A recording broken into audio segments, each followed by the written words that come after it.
Hey, Taki here. Hope you're great.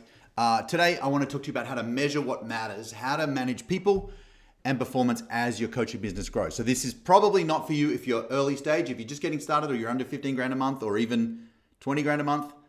It'll be interesting, but not as useful. If your business is 50, 60, 70, $80,000 a month, $1 million a year or more, this is going to be crazy helpful for you. Okay, so let's talk about how to measure what matters. I want to give you 5 big ideas right now.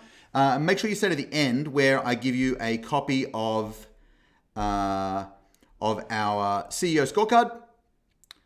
Let me find that right now. CEO scorecard, the 5 numbers you want to be tracking on a regular basis, and then what your team leader scorecards and team player scorecards look like as well. So here's 5 big ideas.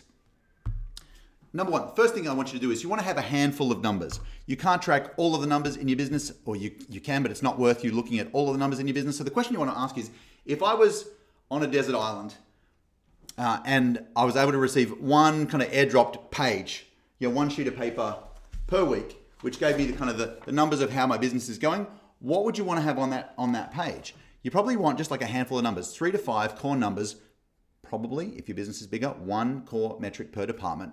That lets you know, how am I doing? Are we on track? Are we off track? What's going on? So we want a handful of numbers. Again, 1 per department, kind of 3 to 5 core numbers is going to help you know exactly what's good and what's not. If one of the measures is off, well, guess what? Then we're in a position to go, let me dig a little bit deeper and request a second page or a meeting with the person who owns that number to find out the measures underneath it. Does that make sense? So 1 handful of numbers is all we want to start with.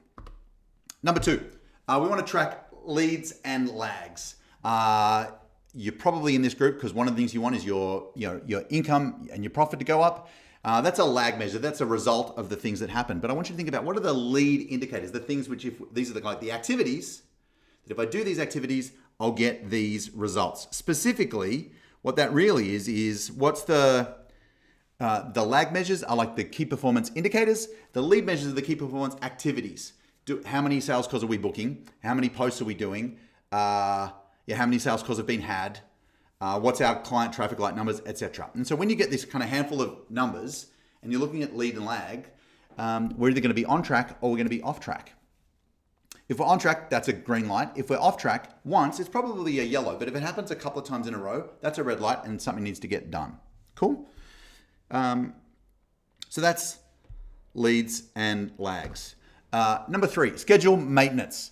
Super important that you schedule time to do 2 things. Number 1, to check on the numbers and make sure they're going up. So weekly team leadership meeting or weekly department head meeting, however you run that. And then secondly, schedule time for the people who are responsible for the number to do the work that gives them the number. So if they're responsible for 1 metric per week, and like let's say it's marketing, and the number is we want 20 sales calls booked per week, and that's the number. And you know that for that to happen, there needs to be this many calls in their calendar. Well, we want to schedule the time for them to hit the goal. So it's this many appointment slots, put in calendar. Does that make sense? So we want to schedule maintenance, both a time each day or each week for you to check the numbers, and a time each day and each week for them to do the activities that get the numbers to happen. We need to schedule maintenance time.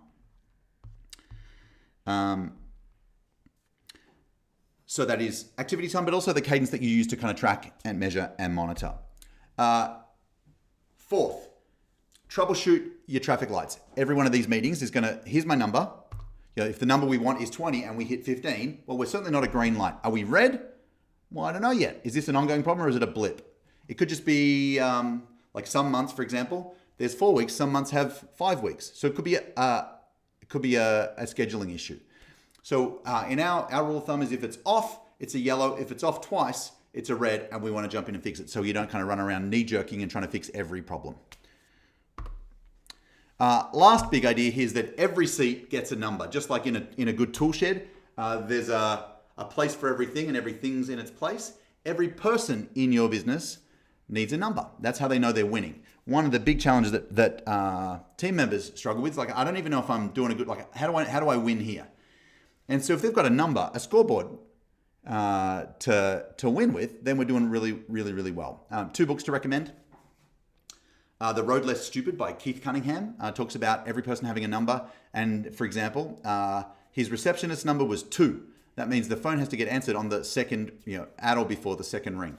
Another great book on this is 3 Signs of a Miserable Job by Patrick Lencioni. He talks about the 3 signs, and one of them is unclear measurement. Like, how do I win around here?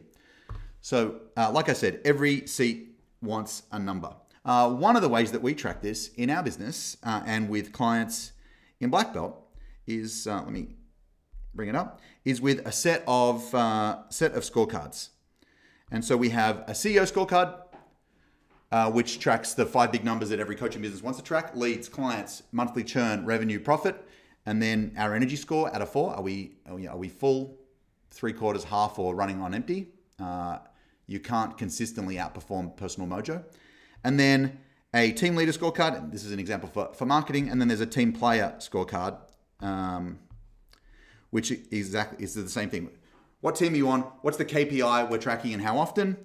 What's the key performance activity? What's our target and how are we doing each week? If you'd like a copy of the CEO scorecard and the team leader and the team player scorecard, then just comment the word scorecard below. The team will reach out and hook you up. See if we can get your numbers up. Hopefully this has been useful.